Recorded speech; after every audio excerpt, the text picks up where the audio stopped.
Jopuonj kwa Ramogi. Sama ng'anyo mag jopuonj donjo odiechieng' mar abich, jokanyo mag riwruok mar Kuppet e boma ma Nairobi obago ng'anyo e chuny bomano. Jopuonjgo nobago ng'anyo nyaka e apis TSC ka giwacho ni gibiro dhi mbele kod ng'anyo nyaka TSC chop dwachgi. Kuppet olando ng'anyo mar adhayi kawuono tok winjruok osebedo e kindgi kod TSC e wi chenro mar dok e tich.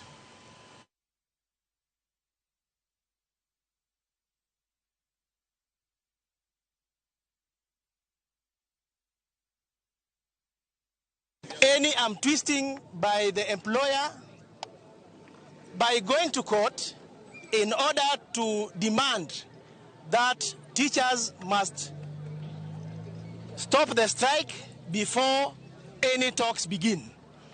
That is practicing bad labor laws.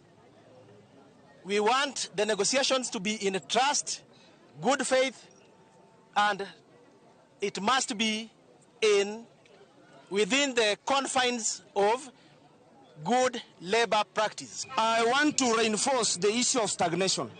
I have a teacher at Embakasi Garrison known as Madam Kwamboka, who has been in one job group for 20 years.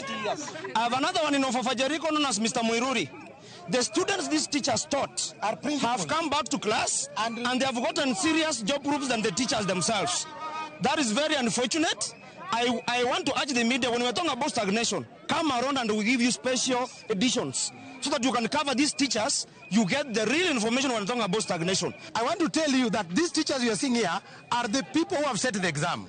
They are going to administer the exam. They will be marking the exams. So what you are saying, the parents and the teachers, the principals that are in school with the student, can know that if the teachers are motivated, they will actually do a very good work. And the national exam will not be interfered with.